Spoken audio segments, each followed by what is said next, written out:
പോകുന്നത് സമസ്ത ലീഗ് തർക്കത്തിലേക്കാണ്. ഇടക്കാലത്ത് ഭിന്നതയൊക്കെ പരിഹരിച്ച് മുന്നോട്ട് പോകാൻ കഴിഞ്ഞു എന്ന് നേതാക്കൾ പറഞ്ഞിരുന്നെങ്കിൽ കൂടിയും പൂർണ്ണമായും തീർന്നിട്ടില്ല.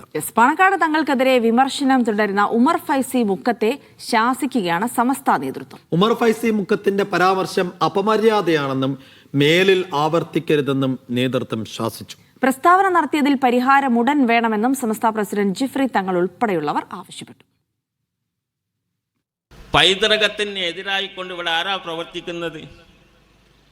സമസ്ത എന്ന് പറയുന്നത് നമ്മളെ ദീനാണ്, മറ്റത് രാഷ്ട്രീയമാണ്. ദീനും രാഷ്ട്രീയവും തമ്മിൽ ഏറ്റുമുട്ടിയാൽ നമുക്ക് ഏതാ വേണ്ടത്? ദീനാ വേണ്ടത്. നമ്മളെ പരസ്യമായി എതിർത്തുകൊണ്ടിരിക്കുകയല്ലേ. പാണക്കാട് തങ്ങൾ വെലങ്ങത്തിൽ നിന്നാൽ പിന്നെ നേതാവ് ഖാദർ മൊയ്തീൻ വെലങ്ങത്തിൽ നിന്നാൽ പിന്നെ യാതിൻ്റെ കാര്യം അത് മയ്യത്തായത് തന്നെ. എന്നാൽ പിന്നെ ജാഥകൾ വന്നു നോക്കുമ്പോൾ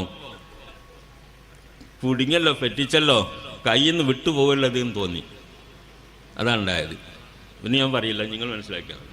ഉമർ ഫൈസി മുക്കം കഴിഞ്ഞ ദിവസം നടത്തിയ ഈ പ്രസ്താവനയാണ് സമസ്ത നേതൃത്വത്തെ ചൊടിപ്പിച്ചത്. ഉമർ ഫൈസിയുടെ പ്രസ്താവന സമസ്തയുടെ ഒരു പ്രവർത്തകരും ഭൂഷണമല്ലാത്തതും തീർത്തും അപമര്യാദയുമാണെന്ന് നേതൃത്വം വിലയിരുത്തി. സംസ്ഥാന president Jifri Thangal, secretary MT Abdulla Musliyar, treasurer Koyyode Umar Musliyar തുടങ്ങിയവർ സംയുക്ത പ്രസ്താവനയിലൂടെയാണ് ഉമർ ഫൈസിയെ ശാസിച്ചത്. തെറ്റായ പ്രസ്താവനയിൽ പരിഹാര നടപടി ഉടനുണ്ടാവണം. മേലിൽ ഇത്തരം പ്രവർത്തനം ഉണ്ടായാൽ തക്കതായ നടപടി സ്വീകരിക്കുമെന്നും നേതാക്കൾ മുന്നറിയിപ്പ് നൽകി. പാണക്കാട് തങ്ങന്മാർക്കുണ്ടായ പ്രയാസത്തിൽ നേതാക്കൾ ദുഃഖം രേഖപ്പെടുത്തുകയും ചെയ്തു. ലീഗുമായി മഞ്ഞുരുക്കം നടത്തി ശതാബ്ദി സമ്മേളനം വിജയമാക്കാനായി സംസ്ഥാന നേതൃത്വം മുന്നോട്ട് പോകവെയാണ് ഉമർ ഫൈസി മുക്കത്തിന്റെ വിവാദ പ്രസ്താവന വരുന്നത്. ഇത് ലീഗ് നേതൃത്വവുമായി ബന്ധം വഷളാക്കുകയും സംഘടനയ്ക്കകത്ത് തന്നെ ഛിദ്രത ഉണ്ടാക്കുകയും ചെയ്യുമെന്നാണ് നേതൃത്വത്തിന്റെ വിലയിരുത്തൽ. ഇതറിഞ്ഞാണ് കടുത്ത നടപടിയിലേക്ക് നേതൃത്വം എത്തിയതും. മുഹമ്മദ് അസ്ലം, മീഡിയ 1, കോഴിക്കോട്.